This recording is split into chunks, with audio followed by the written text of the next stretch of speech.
Good morning, everybody. This is Dr. Sunil Dutt, working as an assistant professor of physics at the Department of Science and Technology of Faculty of Education and Methodology in Jayati Vidyapith Women's University, Jaipur. Uh, the topic for this presentation is the applications of Gauss's theorem or the applications of Gauss's law.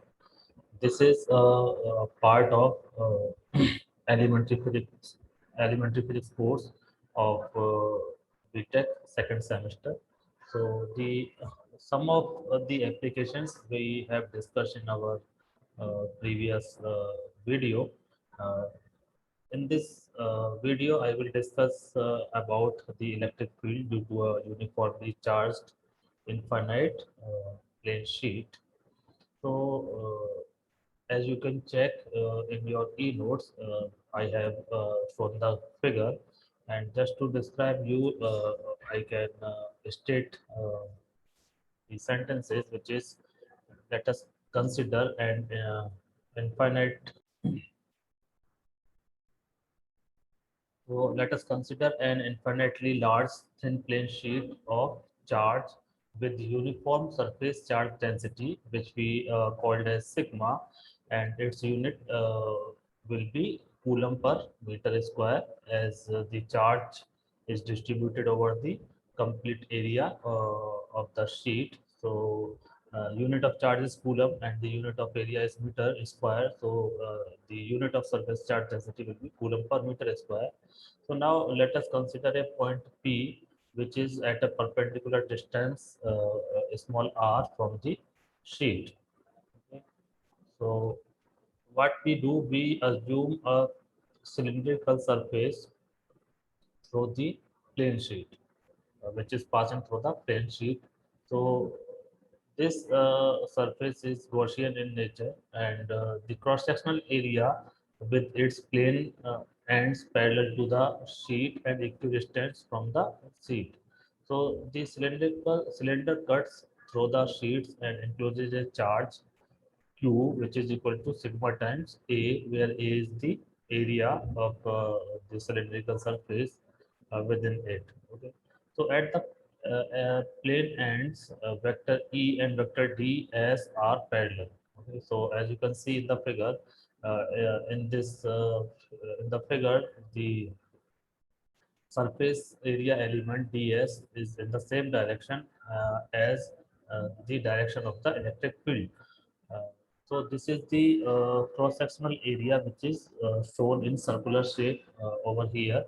However, the curved part or the part along the length of the Gaussian surface. So here the direction of electric field vector E is perpendicular to the direction of the surface area element ds. So here the flux through each end of the Gaussian surface is, if we consider the surfaces which are parallel uh, to the plane sheet, then vector E dot vector ds will be E into ds cos 0 degree, because E and ds are in the same direction for the cross-sectional area, and cos 0 is 1, and the if the area of the circular part or the cross sectional area is capital A, then the area of the flux through the surface will be E into A.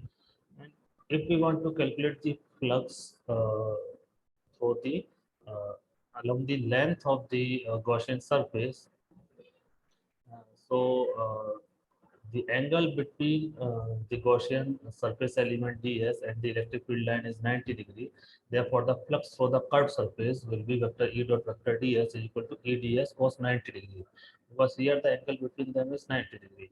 So cos 90 is 0. Therefore, there will be no flux going through the curved surface.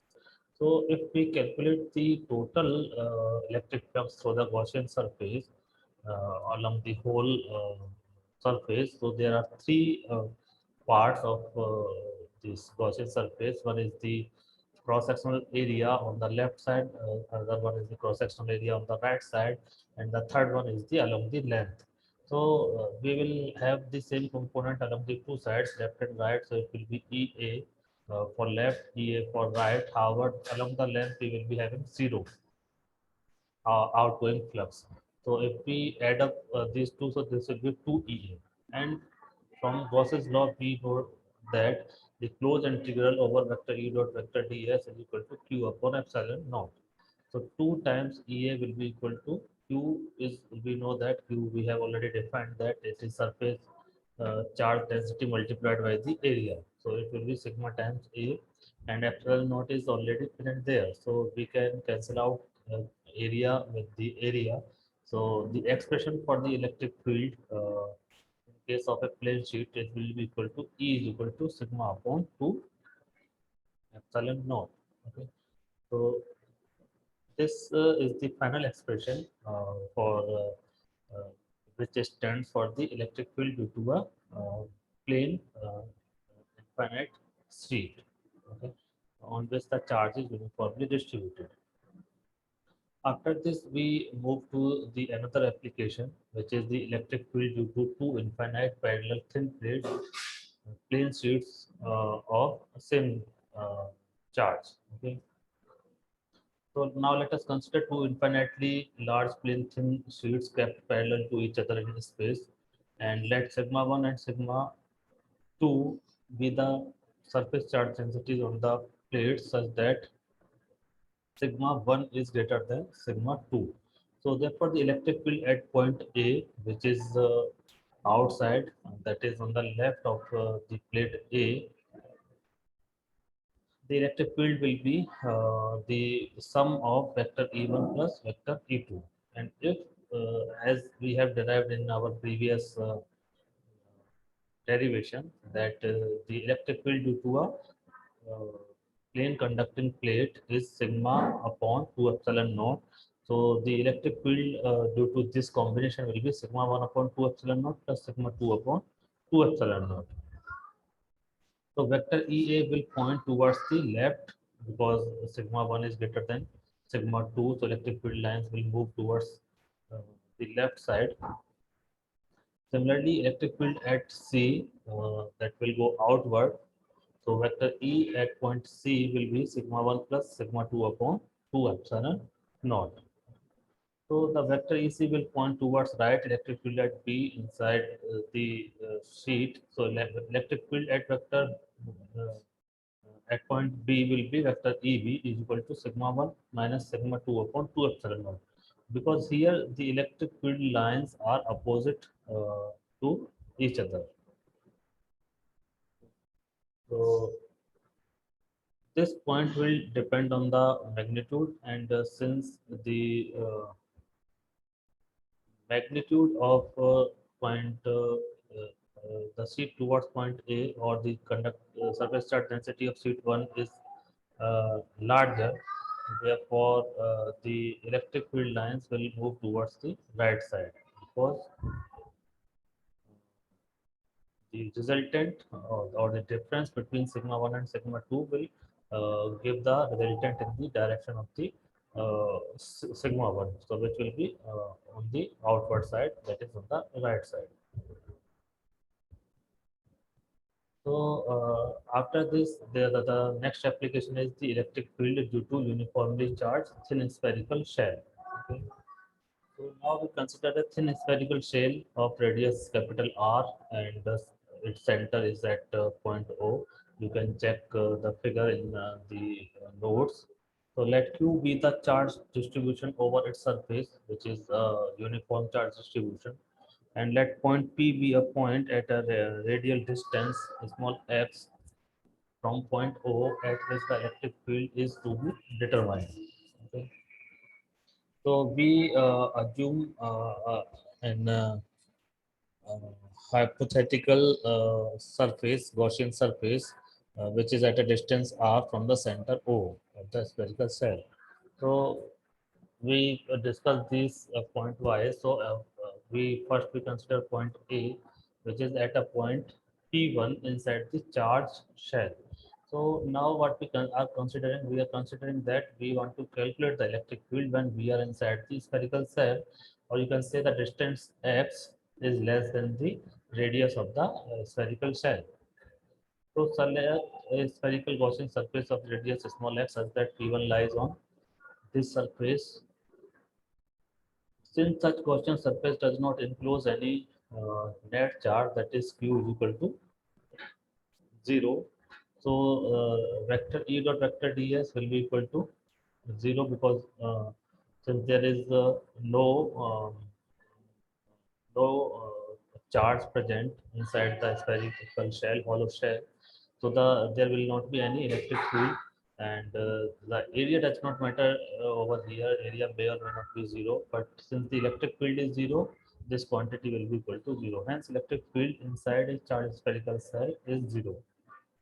Now the second condition is that now we consider a point P2 lying outside the cell when x is greater than r. So when we consider a spherical Gaussian surface of radius x such that point P2 lies on it, the electric field vector E at any point on the surface is parallel to vector ds, that is theta is equal to 0 degree. And from Gauss's law, we know that the closed integral over vector E dot vector ds becomes equal to q upon epsilon naught. And since the electric field will be constant, so this can be taken out of the integration sign, and the remaining part will be integration over ds. And since we know that the surface area of a sphere is 4 pi r square, and here r is considered as x. So this will be 4 pi x square is equal to q upon epsilon naught, or we can calculate E will be equal to 1 upon 4 pi epsilon naught into q upon x square. So the value of electric field will change as the inverse square law, and you are very familiar with the plot of the inverse square law. So the electric field vector E is directly radially outward, that is q greater than 0, and inward if q is less than 0. So thus for points lying outside the shell, the charge on the shell appears to be located at the center of the shell. So after this we move further. So further, this is the possibility. The next topic is the electrostatics with conductors. Okay, so materials are broadly classified into conductors and insulator in normal terminology. So conductors are those in which the mobile charge carriers can roam about freely within their body. In metallic conductors, these are free electrons which cannot leave the surface of the conductor under normal conditions.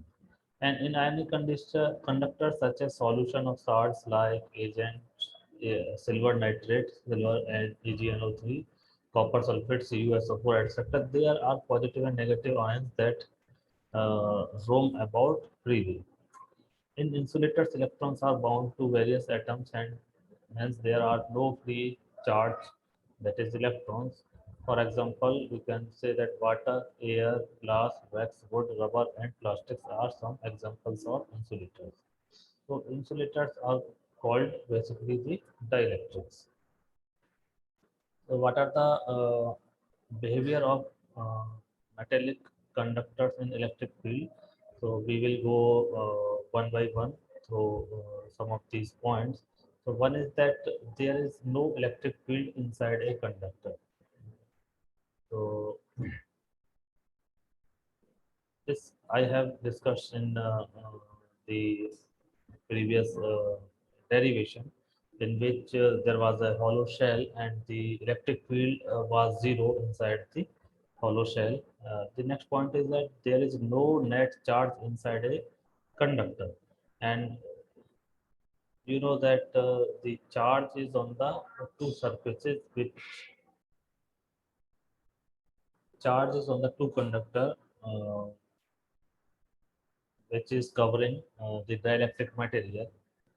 So since the charge on the same plates are equal, so at the midpoint or at the center, the resultant of these two will also come to 0. And just outside the surface of a conductor, the electric field is perpendicular to the surface and is equal to sigma upon epsilon naught. So this we have also discussed in our one of our applications. And after this, the next point is the surface of a conductor is an equipotential surface. So what is meant by the equipotential surface? This means that the potential at every point of the surface will be the same. So this is the meaning of the equipotential surface. So this is all about the Gauss's law and its application. So as you can observe, the Gauss's law is very important for the various applications. So after this, we should also know about the electric potential, the potential due to a point charge and potential due to a dipole. But and we will cover these topics in our next video. Thank you very much.